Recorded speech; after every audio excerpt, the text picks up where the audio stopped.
नमस्कार, मैं कुमार प्रबोध और बहुत स्वागत है आपका फर्स्ट बिहार झारखंड में। हमारे साथ हमारे सहयोगी विवेकानंद बैठे हैं और एक बार फिर हम बिहार की सबसे बड़ी राजनीतिक सियासी खबर लेकर आपके सामने हाजिर हैं। आज हम आपको वो बताने बैठे हैं कि पिछले 25 सालों में बिहार में जो कुछ न हुआ, जो पहले कभी नहीं हुआ था, वो आज हो गया। वो आज दिख गया कि बिहार में दो पक्ष की जो राजनीति होती थी, एक पक्ष में जो दल, जो पार्टी पिछले 25 साल से लगातार बड़े भाई की दर्जा में था, लगातार फैसले अपने मन माफिक कर रहा था और उस गठबंधन के तमाम जो दूसरी पार्टियां थी वो उसको मानने को मजबूर थी, वो वर्चस्व टूट गया। बात हम कर रहे हैं महागठबंधन की, जिसे इंडिया गठबंधन कह लीजिए, जिसे बीजेपी या एनडीए विरोधी गठबंधन कह लीजिए। आज ये स्पष्ट हो गया कि इंडिया गठबंधन में, महागठबंधन में तेजस्वी यादव या तेजस्वी यादव की पार्टी आरजेडी बेबस हो गई है कांग्रेस के सामने, और कांग्रेस बड़े भाई की भूमिका में आ गई है।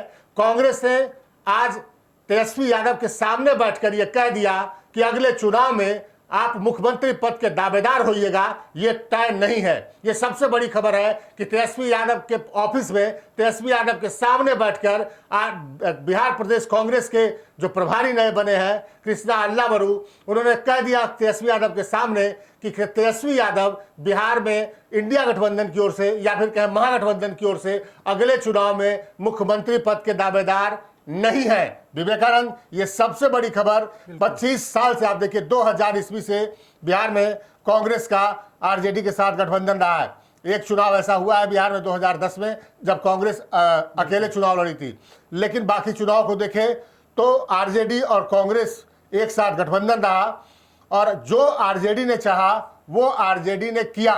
लालू प्रसाद यादव ने कई दफा ऐसा हुआ कि प्रेस कॉन्फ्रेंस करके अपने साथ साथ ये भी ऐलान कर दिया कि 10 सीट हम लड़ेंगे और 4 सीट कांग्रेस लड़ने जा रही है, और आज वो टूट गया। पर आज महागठबंधन की पटना में बैठक थी, क्या सब सुना आपने? ये दर्शकों को बताइए कि अल्लावरू क्या कह रहे थे। कांग्रेस के प्रदेश प्रभारी हैं वो। देखिए, प्रदेश प्रभारी कांग्रेस कृष्णा अल्लावरू ने बड़ी स्पष्ट बात कही। उन्होंने कहा, तेजस्वी यादव को बगल में बिठा करके कहा कि आने वाले समय में, यानी कि विधानसभा चुनाव में नेतृत्व कौन करेगा, इस पर आप कोई सवाल मन नहीं पूछेंगे। यानी कि हमने इस सवाल का 2 दफे पहले जवाब दे चुके हैं कि अभी मुख्यमंत्री के चेहरे पर कोई निर्णय नहीं हुआ है। आगे इस तरह का सवाल आप लोग, मतलब मीडिया से उन्होंने कहा कि इस तरह का सवाल आप लोग नहीं पूछिए, अगर पूछिएगा तो हम जवाब नहीं देंगे। बिल्कुल। और उन्होंने जवाब क्या दिया था? जवाब यही दिया था जब 2 बार हम एक मिनट विवेकानंद, हम सबसे पहले ये सुनवाना चाहते हैं कि जब कृष्णा अल्लावरू से ये पूछा गया कि बिहार में महागठबंधन या इंडिया गठबंधन की ओर से मुख्यमंत्री पद का दावेदार कौन होगा, अल्लावरू ने क्या जवाब दिया, ये सुनिए आप। सीएम संदर्भ क्या है? प्रधानी महोदय, सीएम संदर्भ एक करके पूछो। अल्लावरू जी, सीएम संदर्भ क्या है वो क्लियर करिए। आपको चुनाव में जाना है, क्लियर करिए। अभी दोबारा हो गया, पूछ लिए। आपने सवाल पूछा है, जवाब भी सुन लीजिए। जवाब दीजिए। और गुजारिश है कि जो सवाल एक बार पूछा गया है, जिसका जवाब एक नहीं कहीं कहीं 2 बार दिया गया है, दोबारा उसको पूछेंगे तो शायद उसका तीसरी बार हम जवाब नहीं देंगे। सवाल ये है कि इंडिया गठबंधन के लीडरशिप में कोई कंफ्यूजन है या नहीं। दोबारा कह रहा हूं, यूनिटी और क्लैरिटी है। एनडीए गठबंधन में कंफ्यूजन है। हरियाणा के मुख्यमंत्री आके घोषणा करके जाते हैं कि एनडीए गठबंधन के मुख्यमंत्री नीतीश कुमार जी नहीं, सम्राट चौधरी जी बनेंगे। प्रधानमंत्री जी आते हैं, वो बोलते हैं यहां मुख्यमंत्री नहीं, हम लाडला बनाने आए हैं। तो कंफ्यूजन इंडिया महागठबंधन में नहीं है, यूनिटी है, क्लैरिटी है। जहां पे कंफ्यूजन है, आपसे गुजारिश है कि वहां पे आप ये सवाल उठाएं। इस सवाल पे दोबारा गुजारिश है कि आप पूछेंगे तो जवाब यही रहेगा। इसके अलावा कोई भी सवाल हो तो आप पूछ सकते हैं। धन्यवाद। तो आपने सुना कि कृष्णा अल्लावरू, कांग्रेस के प्रदेश प्रभारी, ये कह रहे हैं कि आप एक सवाल को बार बार हमसे मत पूछिए, अगर हमसे पूछिएगा हम जवाब नहीं देंगे। हमारे यहाँ कंफ्यूजन नहीं है, हम अपनी पुरानी बात पर कायम है। पुरानी बात क्या, जो कृष्णा अल्लावरू ने कम से कम 3 दफा ये कहा है कि बिहार में इंडिया गठबंधन की ओर से मुख्यमंत्री पद का कोई दावेदार अभी तय नहीं है, हम चुनाव के बाद तय करेंगे। तेजस्वी यादव सीएम पद के दावेदार नहीं होंगे। और आज फिर उन्होंने वही बात रिपीट कर दी और कहा कि हमारे गठबंधन में कोई इस पर चर्चा नहीं हो, कोई इस पर जो कंफ्यूजन नहीं है। कंफ्यूजन जो एनडीए गठबंधन में है, हमारे गठबंधन में तय है कि वो मुख्यमंत्री पद का दावेदार इलेक्शन बाद चुना जाएगा। कितनी बड़ी आप कितना बड़ा झटका इसको आप मानते हैं विवेकानंद? देखिए, अब लालू प्रसाद, सबसे पहले शुरुआत कहाँ हुई? लालू प्रसाद यादव ने मोतिहारी की जनसभा में एक कार्यक्रम में कहा कि तेजस्वी यादव को मुख्यमंत्री बनने से कोई माई का लाल रोक नहीं सकता है। जब लालू प्रसाद यादव ने एक बातें कही, उसके बाद खुद तेजस्वी यादव, अभी कुछ दिन पहले बापू सभागार में कार्यक्रम था, उन्होंने आह्वान किया कि हमको मुख्यमंत्री बनाने में आप तमाम लोग मदद करिए। उसके बाद गोपालगंज और सिवान में कार्यक्रम हुआ, उसमें भी तेजस्वी यादव ने कहा कि हमें मुख्यमंत्री बनाने में आप तमाम लोग, यानी कि बिहार के लोगों से उन्होंने आह्वान किया कि हमें मुख्यमंत्री बनाइए। यानी कि आरजेडी की तरफ से खुद लालू प्रसाद यादव ने तेजस्वी यादव के बारे में घोषणा किया कि तेजस्वी यादव मुख्यमंत्री बनने वाले हैं। उसके बाद ही कृष्णा अल्लावरू का बयान आया। कृष्णा अल्लावरू ने साफ तौर पर इस पर इस मुद्दे पर को खारिज कर दिया कि तेजस्वी यादव ही मुख्यमंत्री बनेंगे। इस तरह की कहीं कोई बात नहीं है। कुछ दिन पहले 15 तारीख को ही दिल्ली में बैठक हुई, क्या हुआ उसमें भी मुख्यमंत्री के चेहरे पर कोई चर्चा नहीं हुई। लगभग 38 मिनट बैठक चली थी राष्ट्रीय अध्यक्ष के साथ यहाँ, और उस 38 मिनट की बैठक में बड़े भाई की भूमिका में कांग्रेस पार्टी दिख रही थी। अब तक बड़े भाई की भूमिका में आरजेडी होती थी, लालू प्रसाद यादव होते थे। वो चर्चा हम करेंगे विवेकानंद, लेकिन आज की बात कर लें। जब अल्लावरू ये कह रहे थे तो पत्रकारों ने सवाल फिर तेजस्वी यादव से पूछा। जब अल्लावरू ने कहा कि हम जो पहले कह चुके हैं हम उस पर कायम हैं और बार बार हमें सवाल मत पूछिए, उसके बाद तेजस्वी यादव की ओर माइक रखा गया और उनसे पूछा गया। तेजस्वी यादव के पास इस सवाल का कोई जवाब नहीं था, टालने के अलावा कोई जवाब नहीं था। और बेबसी जो दिख रही थी उनकी तेजस्वी यादव की, वो हैरान कर देने वाली थी। जिस पार्टी ने 1990 से लेकर अब तक बिहार में एक डोमिनेंस के साथ, बिहार में एक प्रभावशाली वोट बैंक के साथ राज किया या फिर सरकार से बाहर रहे, उस पार्टी के नेता तेजस्वी यादव की बेबसी देखने लायक थी। उन्होंने कहा थोड़ा इंतजार का मजा लीजिए। और तेजस्वी यादव क्या कुछ कह रहे थे, क्या कुछ तेजस्वी यादव ने जवाब दिया इस मामले पर कि मुख्यमंत्री फेस कौन होगा, सीएम फेस कौन होगा, ये पहले सुन लीजिए, फिर हम आपको बताएंगे कि किस बेबसी से जुड़ रहे हैं, ऐसे जूझ रहे हैं तेजस्वी यादव। सुनिए तेजस्वी यादव ने क्या कहा। और आप लोगों को अब चिंता करने की कोई जरूरत नहीं होनी चाहिए। अब चिंता जो है भाजपा के लोगों को करने दीजिए। हम लोग हर एक मुद्दे पर हम सब लोगों की सहमति है, किसी को कोई विरोध नहीं है। आप बात सुनो भाई, बात सुनिए ना। हर चीज एक ही दिन दे देंगे। थोड़ा एक चीज थोड़ा ध्यान दीजिए ना, थोड़े इंतजार का मजा लीजिए। काहे आप लोग उगवा जाते हैं, उगवाओ मत भाई। आप अरे समझदार कांग्रेस क्या, हम सब एक हैं भाई, हम महागठबंधन एक है। आप छोड़िए ना, हम लोग सब लोगों ने तय किया है कि जो भी बात होगी हम लोग साथ करेंगे। तो जो भी निर्णय होगा आप लोगों को बुला के ही बोला जाएगा, है ना। अरे भाई, तो विवेकानंद तेजस्वी यादव ये कह रहे थे कि सब आपको अभी पत्ता खोल दे। भैया हमने पत्ता खोलने कब कहा? पत्ता तो आपने खुद खोला। लालू प्रसाद यादव ने कहा कि कोई माई का लाल नहीं रोक सकता है। आप कह रहे थे कि मुख्यमंत्री पद के दावेदार होंगे और कांग्रेस कह रही है कि मुख्यमंत्री पद का दावेदार हम आपको होने नहीं देंगे। ये पहली दफा 25 साल में है जब इतना बेबसी में तेजस्वी प्रसाद यादव दिख रहे हैं, ये और आरजेडी दिख रही है। विवेकानंद आप देख रहे हैं। बिल्कुल 2020 का हम लोगों ने देखा कि तेजस्वी यादव के नेतृत्व में इन लोगों ने चुनाव लड़ा और बाकायदा घोषित किया गया था कि तेजस्वी यादव ही मुख्यमंत्री होंगे। लेकिन इस बार पूरी तरीके से उल्टा दिख रहा है। इस बार कांग्रेस पार्टी किसी भी कीमत पर तेजस्वी यादव को चुनाव से पहले मुख्यमंत्री मानने के लिए तैयार नहीं है। कई दफे कृष्णा अल्लावरू शायद बिहार जब आए तभी से उन्होंने कहीं ना कहीं ऑपरेशन शुरू किया है और उसका रिजल्ट जो है अब दिखने लगा है। चाहे वो दिल्ली की बैठक हो, चाहे वो पटना हम की उस पर बैठक चर्चा हो। करें। दिल्ली की बैठक तो बड़ा दिलचस्प बैठक थी। पहला झटका तेजस्वी यादव किस तरीके से बैकफुट पर हैं, वो बैठक दिल्ली में जो 15 अप्रैल को बैठक हुई और जब तय किया गया 17 अप्रैल को बैठक हुई वो। लेकिन हम आज की बैठक की चर्चा कर लें कि आज की बैठक क्या हुआ। आज की बैठक में आखिरकार देखिए, आज की बैठक कह सकते हैं तो सिर्फ और सिर्फ दिखाने के लिए बैठक थी। बैठक करीब घंटा, 1.5 घंटा या 2 घंटा चली, लेकिन चाय पार्टी ही आप इसको कह सकते हैं। बैठक के बाद जो नतीजा निकला, जो जानकारी दी गई, वो जानकारी यही दी गई कि कोऑर्डिनेशन कमेटी बनी है।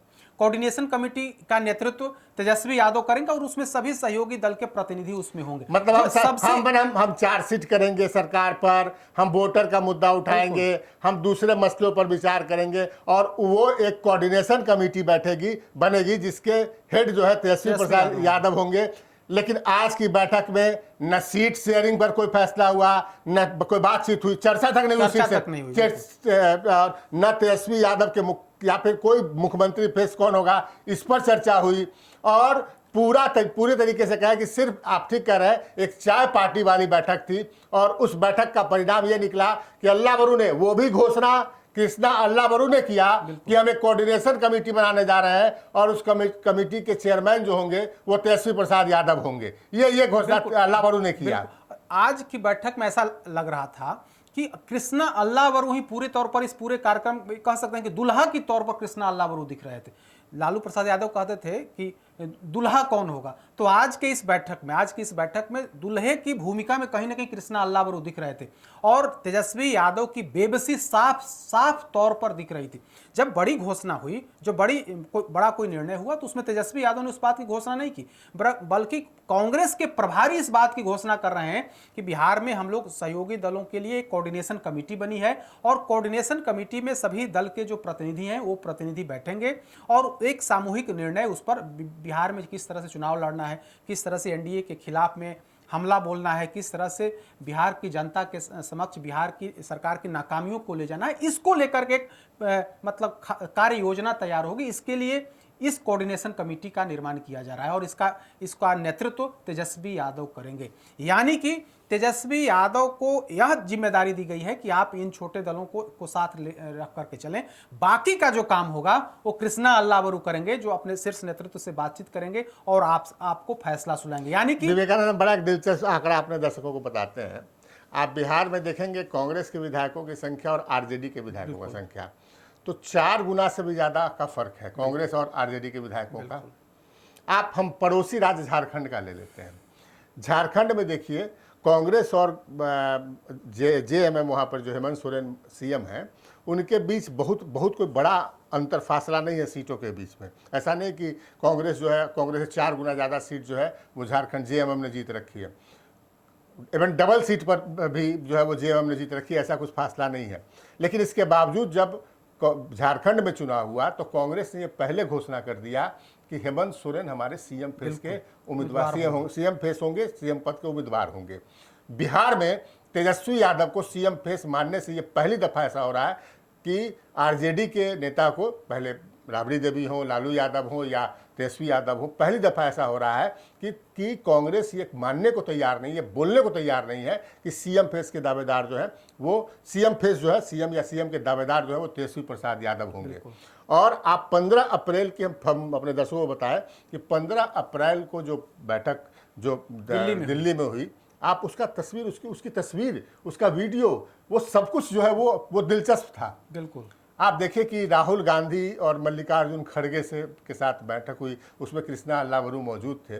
जो अंदर की खबर है विवेकानंद वो ये कि वहाँ अल्लावरू ही बोलते रहे। बिल्कुल, सिर्फ 38 मिनट बैठक चली थी और 38 मिनट की उस बैठक में कहा जाता है कि 15 से 20 मिनट अल्लावरू ही अपनी बात करते रहे। बिहार कांग्रेस और बिहार में गठबंधन पर चर्चा कृष्णा अल्लावरू ही अपने नेतृत्व के समक्ष सारी बात करते रहे। उन्होंने साफ तौर पर कहा, जो जानकारी वहां से आई है, कि हमारी पार्टी या हमारा जो संगठन है मजबूत है और हम आज इस स्थिति में हैं कि 70 से अधिक सीटों पर हम चुनाव लड़ सकते हैं। यानी कि कांग्रेस की तरफ से साफ मैसेज दे दिया गया है तेजस्वी यादव को कि हमें आप छोटा समझने की भूल अब मत करिए अब पहले वाली कांग्रेस नहीं है, बल्कि आज नई कांग्रेस है और जिसके प्रभारी कृष्णा अल्लावरू हैं। साफ साफ उस बैठक में मैसेज दे दिया गया और उसमें जो जानकारी आई कि तेजस्वी यादव ने छोटी मतलब बहुत ज़्यादा देर तक बात नहीं की, कुछ 2-3 मुद्दों पर उन्होंने बातचीत की, लेकिन सीएम फेस पर या फिर सीट बंटवारे पर उस पर कोई चर्चा, कोई इस तरह की और बैठक के बाद की जो तस्वीर विवेकानंद हम अपने दर्शकों को बताना चाहते हैं कि बैठक के बाद जब तेजस्वी यादव बाहर निकले, बिल्कुल,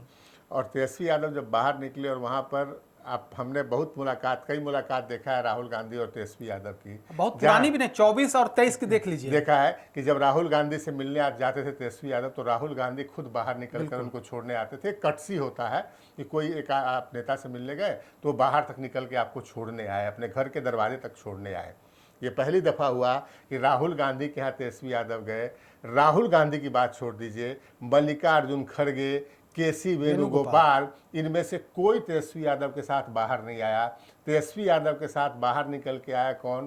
तो कृष्णा अल्लावरू। और कृष्णा अल्लावरू ने फिर आके बाहर कहा कि सीएम फेस पर जो है वो कोई चर्चा नहीं हुई और हमारे सीएम फेस चुनाव के बाद हम बाद में तय करेंगे। ये स्थिति आरजेडी की इतनी बेबस स्थिति, और बड़ी बात यह है कि आरजेडी की ये बेबस स्थिति आप किस ओर ले जा रहा है। आप देखिए महागठबंधन को, वो देखने की बात है, दिलचस्प बात है, समझने की बात है विवेकानंद, कि तेजस्वी यादव आज बिहार में जो सबसे ज़्यादा बड़ा वोट बैंक आप देख लीजिए, तो एक पहले मुसलमानों का वोट है और दूसरे नंबर पर यादवों का वोट है। आप देखिए कि ये आरजेडी का आधार है, और यादवों का जो वोट बैंक है वो आरजेडी के साथ क्यों जुड़ा है? इसलिए जुड़ा है क्योंकि उसको लगता है कि उसका नेता अगर महागठबंधन या इंडिया गठबंधन सत्ता में आती है तो उस जाति का नेता जो है तेजस्वी यादव वो मुख्यमंत्री बनेंगे। लेकिन कांग्रेस करे मुख्यमंत्री तय नहीं है, तो तेजस्वी यादव के सामने बड़ा संकट ये है कि जिस दिन उनके वोट बैंक को लगेगा कि ये बेबस नेता है, तो वो वोट बैंक छिटक सकता है। ये बड़ा खतरा उनके सामने मंडरा रहा है विवेकानंद जी। तो एक और खतरा तो यह भी है ना कि कांग्रेस पार्टी मुसलमानों पर नजर गड़ाए हुए है, मुस्लिम वोट को अपनी ओर आकर्षित करने के लिए ये डर तेजस्वी को सता रहा है। लेकिन पहले तो हम बेस की बात कर ले कि जो उनका बेस है यादव जी, पहले यादव फिर मुसलमान की बात आती है उनके सामने। भले माई लिखा जाता है MY, माई मुसलमान पहले नहीं, लेकिन पहले यादव है तब मुसलमान है। जिस दिन यादवों ने अगर तेजस्वी यादव का साथ छोड़ दिया उस दिन, या आरजेडी का साथ छोड़ दिया, उस दिन मुसलमान साथ नहीं रहेंगे। तो यादव जाति इस बात को एक्सेप्ट करेगा कि उनके नेता को मुख्यमंत्री पद का दावेदार नहीं बनाया जाए? क्या उसके कारण जो है पप्पू यादव से लेकर नित्यानंद राय जैसे लोग बैठे हैं और वो जो है मतलब उनका वो मतलब जो है अपना आधार बढ़ाने की कोशिश नहीं करेंगे?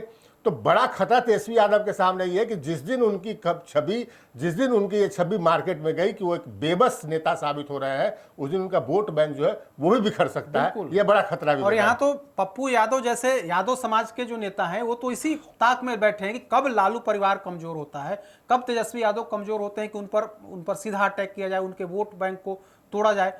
वैसे 2024 के लोकसभा चुनाव में यादवों का मैक्सिमम वोट तो पप्पू यादव ने तो पूर्णिया के लोकसभा क्षेत्र में लिया ही। तेजस्वी यादव ने पूरी कोशिश कर ली, लेकिन यादव वोट उन्होंने तोड़ लिया पप्पू यादव ने। तो तेजस्वी यादव को लगता है कि अगर हमें नेता नहीं माना गया, हमें मुख्यमंत्री का चेहरा नहीं माना गया, तो निश्चित तौर पर यही तो डर सता रहा है। तभी तो बार बार मतलब पूरा लालू परिवार कहीं ना कहीं परेशान है कि जिस तरह से कांग्रेस की रणनीति है, जिस तरह से कांग्रेस राजनीति कर रही है, अगर यही राजनीति रही तो आने वाले समय में यह आरजेडी के लिए शुभ संकेत नहीं है। नहीं, ये बड़ा मसला है। आप देखें कि हम बार बार कह रहे हैं कि जिस समाज में अगर तेजस्वी यादव नेता है, इसलिए नेता है, देखिए किसी दौर में यादवों के नेता यहाँ राम लखन सिंह यादव हुआ करते थे, और हमने देखा है कि उनको ताज पहना के शहर में उनके जुलूस जब सम्मेलन होता है ताज पहना के उनको घुमाया जाता था और कहा जाता था कि गोप के पोप है वो। तो वो दौर भी आया कि राम लखन सिंह यादव को गोप के पोप की कुर्सी से हटाकर लालू प्रसाद यादव उस कुर्सी पर बैठ गए। तो अब क्या वो दौर आ सकता है? अगर इसी तरीके से बेबस राम लखन सिंह यादव भी जब बेबस हुए तो लालू प्रसाद यादव का उदय हुआ। तो अगर तेजस्वी यादव बेबस साबित होते तो किसी तीसरे नेता का उदय हो सकता है। पप्पू यादव पप्पू यादव की आपने चर्चा की, तो आप देखिए कि पप्पू यादव कांग्रेस का वो निर्दलीय चुनाव लड़े, आरजेडी की जिद पर उनको टिकट नहीं मिल पाया कांग्रेस का, कांग्रेस ने उनकी बात मानी। उसके बाद भी वो निर्दलीय जीत कर भी वो कांग्रेस की परिक्रमा करते रहे। राहुल गांधी की नजर में आने के लिए क्या क्या तिकड़म उन्होंने नहीं किया, कोई नोटिस उनका नहीं लिया गया। पहली दफा कांग्रेस की बैठक में, इंटरनल बैठक में अब इस बात की चर्चा की जा रही है कि पप्पू यादव का उपयोग किया जाए। यानी अगर आरजेडी ने कुछ तेवर दिखाने की कोशिश की तो कांग्रेस पप्पू यादव को अपने पाले में लाकर उनका उपयोग कर सकता है, और तब तेजस्वी यादव के लिए और स्थिति खराब हो सकती है विवेकानंद, तब और विकट स्थिति हो सकती है, क्योंकि मुसलमान कहीं ना कहीं कमोबेश उसका जो माइंडसेट है वो कांग्रेस साथ ज़्यादा है आज की तारीख में, आरजेडी के साथ नहीं है। और उस पर पप्पू यादव जैसे और एक आध फैक्टर मिल जाए तो तेजस्वी यादव के लिए और मुश्किल सामने हो सकती है। इसी कारण आखिर आप देखिए कि पप्पू यादव तमाम कुछ खामियां, खराबियां, अच्छाइयां होने के बावजूद उनके पास एक सीमांचल के इलाके में, पूर्णिया से लेके मधेपुरा और सहरसा, सुपौल जैसे इलाकों में उनका एक अपना आधार है। और आज उन्होंने डिमांड भी कर दिया है कि उस इलाके में कांग्रेस को अधिक से अधिक सीटें मिलनी चाहिए। सीमांचल और जो वो इलाका है उस इलाके में कांग्रेस, बजाता उन्होंने प्रेस कॉन्फ्रेंस किया है आज और कहा है कि इस इलाके में कांग्रेस को ज्यादा से ज्यादा सीटें मिलनी चाहिए। और नहीं, और मतलब एक आधार है। आप देखिए कि लालू परिवार ने हमेशा पप्पू यादव को हाशिए पर रखा, चूंकि उनको यह डर लग रहा था कि पप्पू यादव का उदय होगा तो फिर तेजस्वी प्रसाद यादव के लिए खतरा होगा। आप देखेंगे कोई मजबूत यादव, आपने देखिए कोई मजबूत यादव आरजेडी में खड़ा नहीं हुआ, क्योंकि उस परिवार को ये लगता रहा कि कोई मजबूत खड़ा होगा तो तेजस्वी यादव के लिए सबसे बड़ा खतरा होगा। और अब पप्पू यादव को अगर सामने लेके, अगर तेजस्वी यादव के साथ डर ये है कि पप्पू यादव ऐसे लोगों को सामने ले आकर के, नेताओं को, और उसके साथ मुस्लिम वोट बैंक को जोड़ के, और जो रणनीति अपनाई है कांग्रेस ने कि एक दलित जो है वो प्रदेश अध्यक्ष बना दिया है, सवर्णों का जो पुराना वोट बैंक है, आप देखिए जिला अध्यक्षों की सूची, उसमें दिखता है कि सवर्णों वाला पुराना वोट बैंक को अपने पाले में लाने की कोशिश करना, ऐसा कुछ समीकरण बनाने की कोशिश करती है कांग्रेस, तो नुकसान सबसे बड़ा तेजस्वी प्रसाद यादव को होने वाला है। तो बेबसी उनके चेहरे से दिख रही है, पूरे लालू परिवार के चेहरे से दिख रही है। और अब ये कोई नहीं कह रहा है कि कोई माई का लाल जो है वो तेजस्वी यादव को सीएम बनने से नहीं रोक सकता है। विवेकानंद, लालू प्रसाद यादव ने जब ये बातें कही उसी समय से चर्चा छिड़ गई। लालू प्रसाद यादव ने खुल्ला मंच से कहा कि तेजस्वी यादव को कोई रोक नहीं सकता है मुख्यमंत्री की कुर्सी पर बैठने से। उसी के बाद यहीं से शुरुआत हुई। पहले यह मामला गोपनीय चल रहा था, कांग्रेस पार्टी भी खुल करके कुछ नहीं बोल रही थी, लेकिन जैसे ही लालू प्रसाद यादव ने अपनी बात कही और उसके बाद तेजस्वी यादव हर मंच से जाकर के यही बात करने लगे कि आप लोग हमें आशीर्वाद दीजिए, हमें मुख्यमंत्री बनाने में मदद करिए, तभी कांग्रेस पार्टी एक्टिव हुई है। और कांग्रेस पार्टी के जो प्रभारी हैं वे खुद मोर्चा संभाले हुए हैं, इस काम के लिए वे खुद मौजूद हैं। और अभी तक 2-3 दफे तो हम लोगों ने सुना है उनका बयान कि इस मुद्दे पर कोई चर्चा नहीं हुई, हम लोग विधानसभा चुनाव के बाद कर लेंगे। उसके बाद कहीं ना कहीं और उसके बाद देखिए तेजस्वी यादव कुछ नहीं बोल रहे हैं इस मुद्दे पर। तेजस्वी यादव चुप हो गए, चाहे वो दिल्ली की बैठक हो या फिर पटना की बैठक हो, पूरे तौर पर चुप है। उनको डर लग रहा है कि अगर कुछ हम और ज़्यादा बोलें तो हो सकता है कि और बात बढ़ सकती है, दोनों में ज़्यादा मतलब जो खाई है वो और ज़्यादा उसका विस्तार हो सकता है। तो तेजस्वी यादव को लगता है कि अभी इस पर मौन ही रहा जाए, और उन्होंने आज कहा भी है कि आगे आगे देखिए क्या होता है, इंतजार। और बड़ी बात तो ये है कि लालू प्रसाद यादव मटन सावन में बुला के राहुल गांधी को खिला रहे थे। मटन की भी भाई शरीयत, मटन हम लोग कहते हैं नमक का शरीयत होता है कि भाई नमक खा लिए तो उसका जो है आप उनको उसके प्रति एहसानमंद रहेगा। मटन सावन में बुला के लालू प्रसाद यादव ने खिलाया राहुल गांधी को, और राहुल गांधी इस मामले पर पूरी तरीके से तेजस्वी यादव और लालू प्रसाद यादव का साथ छोड़ के कृष्णा अल्लावरू के साथ खड़े हो गए हैं। ये भी आप देखिए राहुल गांधी का कोई बयान नहीं आ रहा है। और राहुल गांधी मैंने आप देखेंगे 15 तारीख को भी कि पहले कांग्रेस के जो प्रभारी आते थे, कांग्रेस के जो प्रदेश अध्यक्ष आते थे, वो परिक्रमा करते थे लालू प्रसाद के आवास के। अब तेजस्वी यादव परिक्रमा कर रहे हैं राहुल गांधी के आवास के या मल्लिकार्जुन खड़गे के आवास के। ये चेंज जो आया है और ये चेंज घातक है तेजस्वी यादव के पास, क्योंकि कहीं ना कहीं जो एनडीए का वोट बैंक है उसमें बहुत बड़ा दरार पड़ता होने जा रही है। कांग्रेस सबसे पहले अटैक, कांग्रेस का निशाना, अगर कांग्रेस आरजेडी से अलग होती है तो सबसे बड़ा निशाना होगा मुसलमानों का वोट बैंक। तो जैसे ही मुसलमान अगर खिसका, अगर 5% मुसलमान भी अगर आरजेडी से खिसक गया तो उसकी पूरी चुनावी रणनीति वही ध्वस्त हो जाएगी। पूरा जो सपना है जो तेजस्वी यादव को सीएम बनाने का, वो वहीं पर ध्वस्त हो जाना है। तो डरी हुई आरजेडी, डरा हुआ लालू प्रसाद यादव का परिवार आज पूरी तरीके से कांग्रेस के मतलब आप कहें सामने नतमस्तक होने की स्थिति में ये दिख रहा है। विवेकानंद, देखिए कैसे नकेल कसने के लिए पहले कैसे कांग्रेस ने प्लानिंग रची। कृष्णा अल्लावरू, जिनके बारे में कहा जाता है कि राहुल गांधी के बेहद करीबी हैं, उनको बिहार प्रभारी बना करके भेजा, और बिहार प्रभारी बनते बनते यहाँ आते आते बिहार कांग्रेस में हलचल मच गई। सबसे पहला विकेट किसका गिरा? जो लालू परिवार है के करीबी माने जाते थे कांग्रेस के प्रदेश अध्यक्ष अखिलेश प्रसाद सिंह, उनका विकेट गिरा। सबसे पहले उनका विकेट गिरा। उसके बाद देखिए बिहार कांग्रेस के तमाम जिलों में नए जिलाध्यक्षों की नियुक्ति हो गई और नियुक्ति के बाद खुद प्रदेश के जो प्रभारी हैं वो खुद सभा करने लगे, खुद कार्यकर्ताओं से मिलने लगे और बाकायदा बयान देने लगे। उन्होंने कहा कि हमें फोकस करना है, हमें 2020 वाली गलती इस बार नहीं दोहरानी है। 2020 में हमें सिर्फ दिखाने के लिए 70 सीटें दे दी गई थी, वो जिताऊ सीट नहीं थी। इस बार हमें जिताऊ सीट चाहिए। हमें उन सीटों पर हम बेहतर उम्मीदवार कैसे दें, जातीय समीकरण का ख्याल कैसे रखें, दलित, पिछड़ा, अति पिछड़ा और मुसलमान पर हमें खास तौर पर फोकस करना। जब तक उन्होंने मतलब कार्यकर्ताओं के सामने ये बातें कही कि हमें फोकस करना है, जातीय समीकरण का विशेष तौर पर ध्यान रखना है। मुसलमानों के बारे में कहा जाता है उनकी पार्टी ने एक डिप्टी सीएम की डिमांड पहले ही कर चुकी है कि हमारी पार्टी अगर सरकार में आती है, हमारा गठबंधन सरकार में, 2 डिप्टी सीएम, तो उसमें एक अगड़ी जाति से होगा और एक मुसलमान जाति से होगा। तो पूरे तौर पर घेराबंदी की पूरी कोशिश जो है वो कोशिश की जा रही है और उस कह सकते हैं कि उस चक्रव्यूह में तेजस्वी यादव फंसते हुए दिख रहे हैं। मतलब तो एक चक्रव्यूह आप कहें कि सहयोगी पार्टी ने बुन लिया है और उस चक्रव्यूह ऐसा है कि जिससे निकलने का रास्ता तेजस्वी यादव के सामने फिलहाल नज़र नहीं आ रहा है या लालू परिवार के सामने फिलहाल नज़र नहीं आ रहा है। अभिमन्यु की स्थिति में तेजस्वी प्रसाद यादव हैं कि अगर उस चक्रव्यूह में फंस गए, कांग्रेस ने जाल उनके लिए बुन दिया है कहीं ना कहीं, अगर उस चक्रव्यूह में फंस गए तो उनकी स्थिति जो है, उनका राजनीति जो है, उसका चैप्टर जो है वो क्लोज हो जाने की स्थिति में है। इतने बड़े संकट में मुझे लगता है कि 2000 ईस्वी के बाद जब 25 साल से लगभग बिहार में आरजेडी का कांग्रेस के साथ गठबंधन है और वैसी स्थिति में आरजेडी के साथ गठबंधन में लालू प्रसाद यादव कभी नहीं पड़े होंगे। हमने वो दिन विवेकानंद देखा है कि लोकसभा चुनाव होता था और लालू प्रसाद यादव कांग्रेस के नेताओं के गैर मौजूदगी में कहते थे कि हमने 4 सीट कांग्रेस के लिए छोड़ दी है और कांग्रेस को उन्हीं 4 सीट पर संतोष कर लेना पड़ता था। आज कांग्रेस के नेता ये बैठे कह रहे हैं, जबकि देखिए हम आपको बार बार कह रहे हैं कि बिहार विधानसभा में कांग्रेस के विधायकों की संख्या से 4 गुना से भी ज़्यादा आरजेडी के विधायकों की संख्या है। इसके बावजूद कांग्रेस नेता ये कह रहे हैं कि तेजस्वी यादव को मुख्यमंत्री बनाएंगे, ये घोषणा हम नहीं करेंगे। और तेजस्वी यादव को ये कहना पड़ रहा है कि अभी थोड़ा इंतजार करिए ना, सब चीज़ अभी ही खोल दें क्या, अभी थोड़ा सस्पेंस रहना चाहिए ना। सस्पेंस कैसा भाई?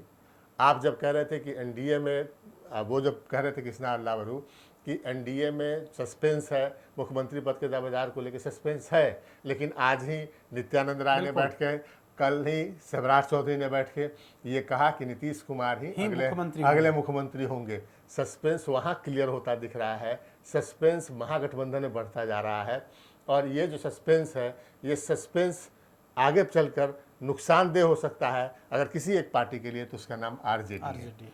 तो ऐसी ही तमाम खबर हम आप तक पहुँचाते रहेंगे। फिलहाल हमें दीजिए इजाज़त, नमस्कार।